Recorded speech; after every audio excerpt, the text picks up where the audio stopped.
All right, cool. So moving on to the next topic, which interesting enough might tie into into the current topic, which is studies have shown that 20 to 60% of divorces are secondary to infidelity.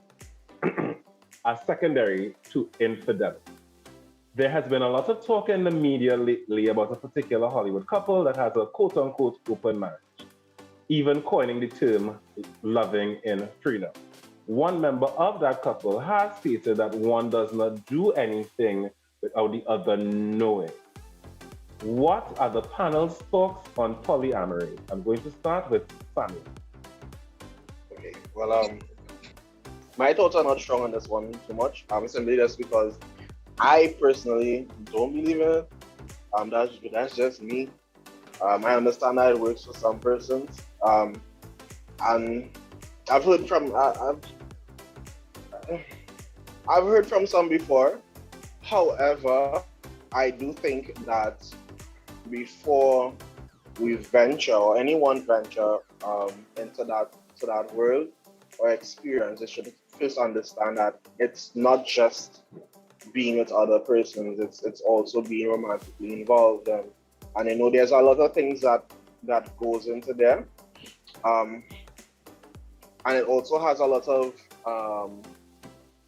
what should you call it, and it have a lot of intangible things by being with different persons. As I said, I can handle it personally. I don't think I can handle these kind of arrangements. But to each its own, like if that's something that, you know, two persons decide upon, well, and they're happy with it and they can, you know, they can have their relationships be balanced, you know, that's fine. I mean, I can't tell someone what not to do, but I don't think that will work for me. No. So that's just my view. Timothy. So living here, I've definitely interacted with more polyamorous persons than when I was back in Trinidad or Guyana. You interacted many polyamorous people in Trinidad. They just didn't know they was in a polyamorous relationship. Promise you that. Okay. Sorry, go ahead. So their horning is not polyamory. But I mean, so I think there's a difference between non-monogamy and polyamory. And of course, that's very many different discussions. And for polyamory, for the ones who I have spoken to in polyamorous relationships, it's a great deal of, you know, commitment, communication. You have to have like a lot of, I mean, that heightened level of communication is beyond me. Like, I'm very monogamous and it takes so much energy to focus on one person. Having to focus on multiple partners makes me tired just thinking about it. So to sit down with my friends who are polyamorous and understand how they sort of like build their connections and their relationships and how they maintain them, for me takes a lot of work, takes a lot of commitment, lots of communication. And even though it's not something that I want for myself, I understand that this is what sort of like our generation is moving to. Sort of like the updating to marriage conversation we were having before. Like, this is what works for very many people, you know, having sort of like these very intense connections with multiple people and then taking it to a level where you make them partners, where you interact with them and you have your entire circle or one or two interact with each other and then they become partners. And so for those who I think want to get involved in it, there are many communities out there that are discussing it, that are meeting up, that are talking, and you should get involved with it before jumping into any polyamorous relationship. Understood. And hearing real life poly people and their experiences. Because it's really different. It's really difficult. And for the people who love it, they love it. Kudos. But for someone who's really trying out, you should talk to as many people not my thing, not my cup of tea. I think it's really difficult to navigate all of that intense emotional energy. But I think it's the direction sort of our generation and the next. I see more and more people engaging, loving, and having actually long-standing relationships. And great for them. Tammitha. I feel like I'm the most controversial person here. So I kind of agree with Timothy. I'm not in. I kind of did some research before this question. I read a book. I feel like I'm doing a lot of that. And from what I can understand, it's a lot more complicated than you just having a lot of partners. It's relationship specific. So as a non-polyamorous person, it's kind of difficult for me to state, whether I'm for people doing what they need to do to be okay in their relationship. So from that point of view, yes, if this works for you in your marriage, obviously in a polyamorous relationship, your partner needs to be aware, they need to meet your other partner. In some instances, they're part of the coitus happening. And in other instances, they just know, and they know that it's not going to cross the boundaries of what they've defined as the boundaries of their relationship, and it's relationship specific. So because I respect people's the way they want to live their life, I am for it. Do I think it's a solution to failing relationships? I can't say that because I don't really know about the emotional headspace that. I don't think infidelity comes from just you seeing somebody hot and you want to smash, right? I think it's more than that. So from that point of view, to answer that question, no, I don't think people being polyamorous is going to help that problem. But I do think polyamorous relationships, if you find that works for your relationship, it may help you avoid divorce. You may still get there for another reason, but I don't think being in a polyamorous relationship is necessarily going to help you avoid getting divorced. So I think that's how you phrase the question.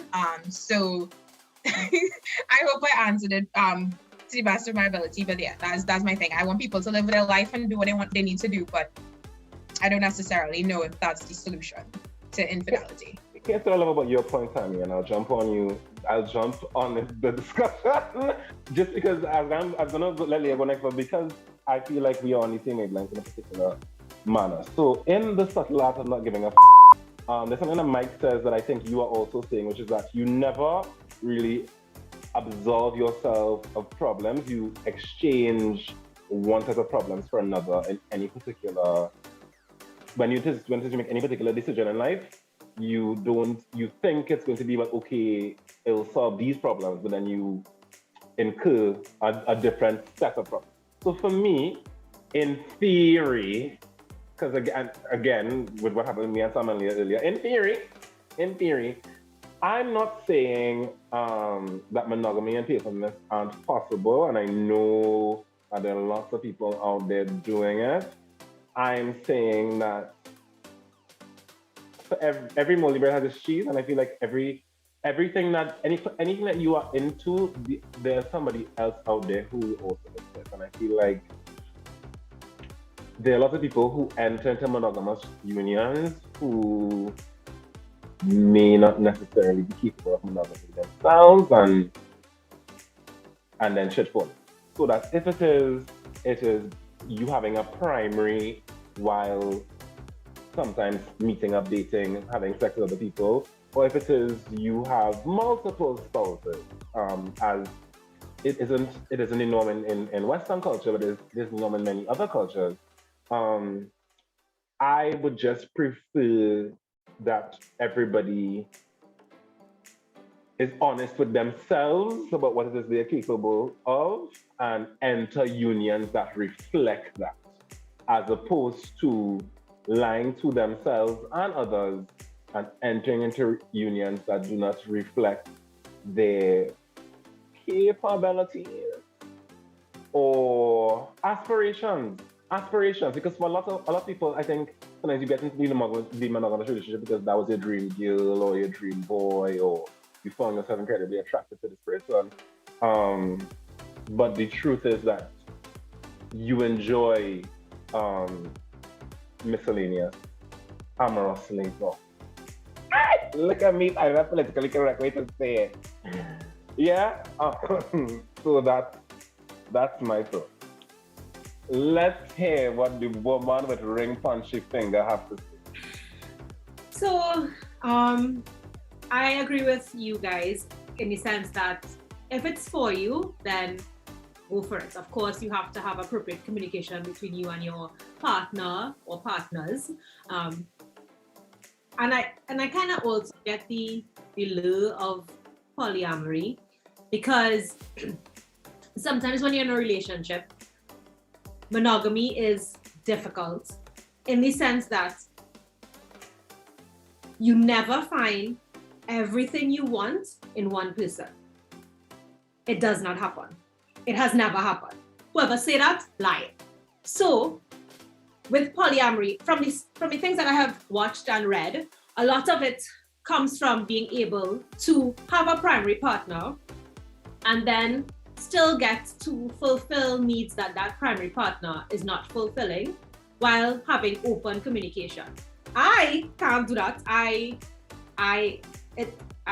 heart can't take. I am too jealous for it, but I'm not against it for those that can make it work. And I understand why the numbers are now rising, because like I said, in monogamy, I actually think monogamy is way more difficult than any other socially constructed like relationship, because of the fact that you do not get everything you want in one person and you have to work every single day to continue to choose that person.